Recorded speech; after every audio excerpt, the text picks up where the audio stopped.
Kia ora whānau, kororoa whina mō tēnei wiki. Well, one thing I always wanted to get into was a bit of archery, but unfortunately I didn't have the time, the patience or the skill. But luckily, Adam, we've got an expert here with us today. That's right, Howie. We'd like to introduce Kevin Watson from Advanced Archery. G'day, mate. G'day, Howie. Okay, he was going to take us through aspects of bow hunting from the entry level to the slightly more advanced equipment that's available to us today.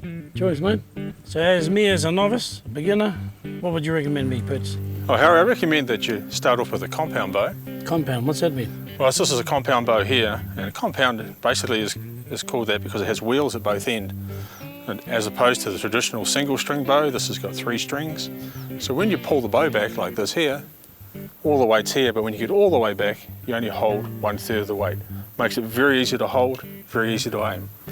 And also, the string here, is it special string made of something? yeah, it's made with similar material to Kevlar, very, very strong and doesn't stretch. Also too, on your sight though, you'll find that you want to start off with a sight on the bow. And this has 3 pins, and you end up with those at 20, 30 and 40 yards. This is your arrow rest, where your arrow sits, and it clips onto the string here by this D-loop. With this thing here, is it? Yeah, when you get a bow, you'd end up with a package, and packages come with release aids. This is a release aid here, that goes around your wrist, and then simply clips onto the string like that. And to release, you squeeze the trigger. Yeah, Maoris think of everything, eh? Oh, they do, they do. What about this one here?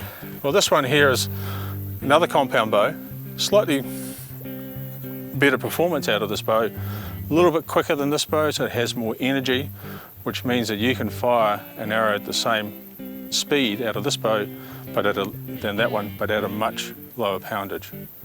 This one also has a stabilizer on here. Well, it was actually a rocket launcher. It looks pretty good, doesn't it? Yeah. And this helps to absorb the noise and vibration that you have when you fire an arrow.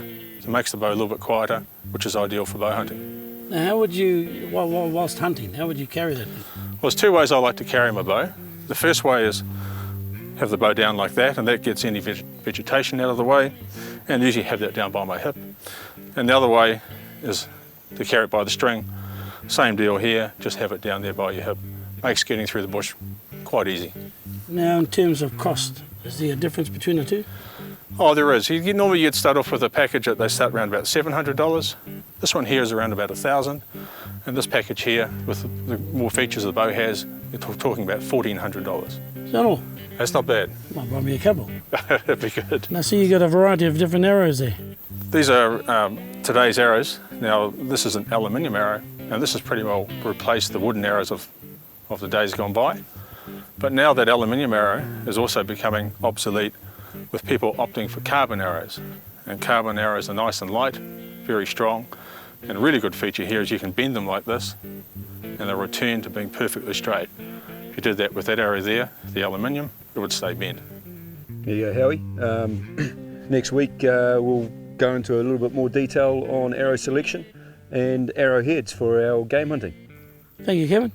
Cheers, Thank you, Howard. Very informative, mate. Cheers. Nō reira whānau, koe nei te kororoa whina, tēnei wiki. Got a couple of apples on there for the third one.